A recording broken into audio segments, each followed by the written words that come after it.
Hello my YouTube family, कैसे हो आप सभी? आई होप अच्छे होंगे, खुश होंगे, स्वस्थ होंगे। तो जी ये छठी का व्लॉग है, छोटा सा ही व्लॉग है। तबीयत बहुत ज़्यादा ख़राब हो रही थी तो ज़्यादा मैं कुछ कर नहीं पाई, लेकिन मैं कोई भी त्यौहार छोड़ती नहीं हूँ, सुना नहीं जाने देती हूँ। जितना मुझसे उस समय हो पाता है उतना मैं ज़रूर करती हूँ, जिससे मेरे मन को संतुष्टि मिलती है कि हाँ मैंने किया। तो ये ड्रेस बनाई पहले मैंने कान्हा जी की, जैसे तैसे, बाज़ार जाना नहीं हुआ। और उसके बाद जो है, जो दिन में काम किया उसका कोई व्लॉग शूट नहीं किया मैंने, क्योंकि हिम्मत ही नहीं हो रही थी। और फिर जो खाना वगैरह बनाया, कढ़ी चावल वगैरह, उसका कोई शूट नहीं किया। और यहाँ पर मैं बना रही हूँ पंचामृत कान्हा जी को स्नान कराने, क्योंकि शाम हो गई है और शाम को ही छठी पूजी जाती है। तो मैंने यहाँ पर डाला है दही और कच्चा दूध। अगर कच्चा नहीं होता तो मैं पका हुआ भी ले लेती हूँ।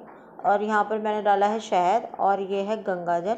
तो ये ना बड़ी कैन में है, छोटी कैन में पलटना है, लेकिन छोटी कैन लानी पड़ेगी, इसी वजह से मुझे ना बड़ी दिक्कत होती है इसको पलटने में। और यहाँ पर मैंने ले लिया है घी। तो ये हमारा पंचामृत बनके रेडी हो गया है। जो खाने के लिए पंचामृत बनता है उसके अंदर बूरा या चीनी ऐड की जाती है, और जो स्नान कराने के लिए बनता है उसमें नहीं ऐड कराई जाती। और अगर आप अलग से डाल के करना चाहो तो वो अलग बात है। तो सबका अलग अलग मन होता है, अलग अलग भाव हैं, जैसा भी जो करे। बस ये है कि आपके मन की श्रद्धा भक्ति भाव सच्चा है, उससे ठाकुर जी प्रसन्न हो जाते हैं। तो यहाँ पर मैंने अपने माधव गोविंद को बिठा लिया है, और यहाँ पर देखिए मैं उनको स्नान करा रही हूँ, और इस तरीके से स्नान कराते हैं। और यहाँ पर मैं मंत्र भी बोल रही हूँ, ओम नमो भगवते वासुदेवाय। अगर आपको ज़्यादा कुछ नहीं आता तो आप ये मंत्र बोलिए, और उसके बाद जो है अच्छे से इनको स्नान कराइए, इनकी सेवा करिए। और यहाँ पर देखिए अब मैं गंगा जल मिले हुए जल से इनको स्नान करा रही हूँ, और यहाँ पर भी मंत्र बोला जा रहा है। और जो ये पंचामृत है, ये इसको हम बाद में सब प्रसाद के तौर पर ग्रहण कर लेंगे। और यहाँ पर हम इनको तुलसी दल से पोंछेंगे पहले, उसके बाद कपड़े से पोंछेंगे। कान्हा को उठा के झूले में विराजमान कर दिया है, और यहाँ पर सारा पंचामृत भगोने में कर लिया है। और उसके बाद मैं कान्हा जी को अच्छे से कपड़े से पोंछ दूंगी। मैंने इनके लिए छोटे छोटे कॉटन के कपड़े बना रखे हैं पोंछने के लिए। और इनके मतलब जितने भी काम होते हैं, पोंछना है, साफ़ करना है, तो बहुत सारे कॉटन के कपड़े ला रखे हैं। अब मैं बना रही हूँ कान्हा जी को ड्रेस। और ये दोनों ड्रेस मैंने दिन में ही बनाई हैं, क्योंकि ना मैं बाज़ार जा नहीं पाई, क्योंकि बहुत बिल्कुल भी हिम्मत नहीं हुई, तबीयत मेरी ख़राब हो रही थी। इतनी ज़्यादा वीकनेस आ गई है, क्योंकि 3-4 दिन से तबीयत ख़राब चल रही थी। छठी से पहले ही, जन्माष्टमी के बाद से समझ लीजिए तबीयत मेरी ख़राब थी। तो उसकी वजह से, और दवाइयाँ वगैरह मेरी चल रही थी, तो उसकी वजह से दवाई खा लेती थी ना, तो थोड़ा सा जो हो जाता है ना, नशा सा वो हो रहा था। तो उसकी वजह से मैं बिल्कुल मतलब ऐसी हो रही थी, बहुत ज़्यादा वीकनेस लग रही थी। तो जो छठी का त्योहार, छठी तो करनी ही थी ना कान्हा जी की, तो फिर ये जो है बस मैंने हिम्मत जुटा के और जितना मुझसे हो सका उतना ही मैंने किया। अब यार बहुत ज़्यादा नहीं करा मैंने कुछ भी, जैसे मैं हमेशा करती हूँ। और देखिए ड्रेस कितनी सुंदर बनी है कान्हा जी की। और यहाँ पर बस मैंने इनको वस्त्र पहना दिए हैं, इसके बाद अब मैं इनका श्रृंगार करूँगी।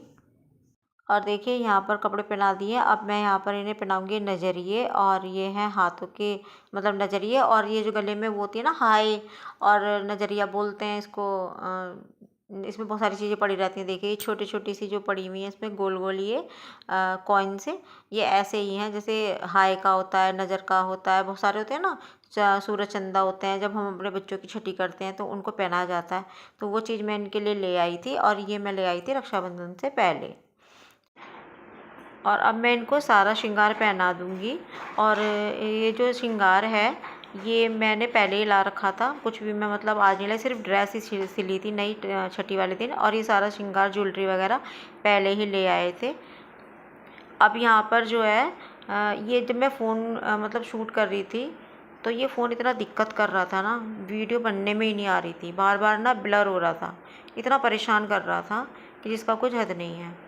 और ये तो छठी का शूट करना था इसीलिए मैंने करा, लेकिन आगे से मैंने ये सोचा है कि कभी भी मैं भगवान का कोई भी पूजन करूँगी, भोग लगाऊँगी या जो भी कुछ करूँगी, पूरा वीडियो में नहीं दिखाऊँगी, क्योंकि कहीं ना मन भटक जाता है पूजा पाठ से। खैर ये तो हुई ये बात। और देखिए यहाँ पर मैं बना रही हूँ काजल कान्हा जी के लिए। देसी घी का हमने ये दिया लगाया है, तो उसी में हम ये काजल पाड़ लेंगे बोलते हैं। तो देखिए काजल बन गया है। और पहले सब आरती कर लूँगी। आरती करने के बाद इनको मैं काजल लगा दूँगी और उसके बाद इनकी नज़र वज़र उतारी जाएगी। जैसे अब हमारे बच्चों की छठी होती है, हम लोग करते हैं घर में, बिल्कुल वैसे ही होती है इनकी छठी भी। और यहाँ पर देखिए मैं इनको झूला झुला रही हूँ। सही बताऊँ ना, मन नहीं भरता बिल्कुल भी। जब इनका सेवा करने बैठो ना तो बिल्कुल मन नहीं भरता। तो देखिए यहाँ पर मैंने काजल ले लिया है और हल्के हल्के हाथों से इनके आँखों के पास लगाऊंगी और लगाऊंगी काला टीका। और यहाँ पर देखिए दोनों कान्हा जी के मैंने लगा दिया है।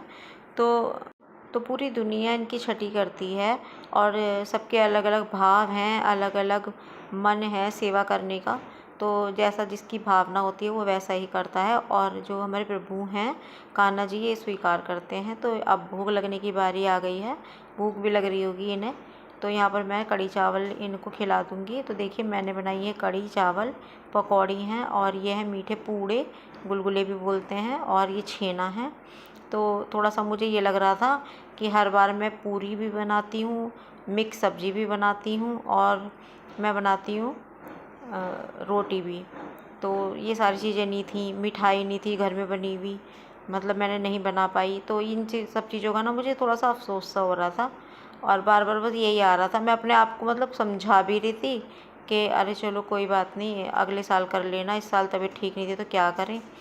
और दूसरी तरफ ये भी हो रहा था कि अरे बना ही लेती, कर लेती। तो ये चलता ही रहता है मन में जब हम सेवा करने लग जाते हैं। और इधर हमारे अंदर चला रखे थे भजन और बिल्कुल लीन हो रहे थे ये भजनों में।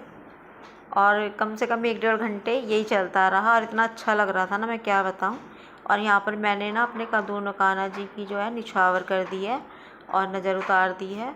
बस इसके बाद यहाँ पर मैंने ना अपने माधव को हाथों में ले लिया है, क्योंकि मुझे इन पर बड़ा लाड़ आ रहा था और मुझे ऐसा लग रहा था जैसे है ना ये थोड़े से ना नाराज़ से हैं, क्योंकि मैंने ना इनको पुरानी पगड़ी पहना दी, नई नहीं पहनाई। तो ये मन के भाव हैं और जो कान्हा जी के भाव हैं वो हम समझ जाते हैं जब हम उनकी सेवा में लगते हैं।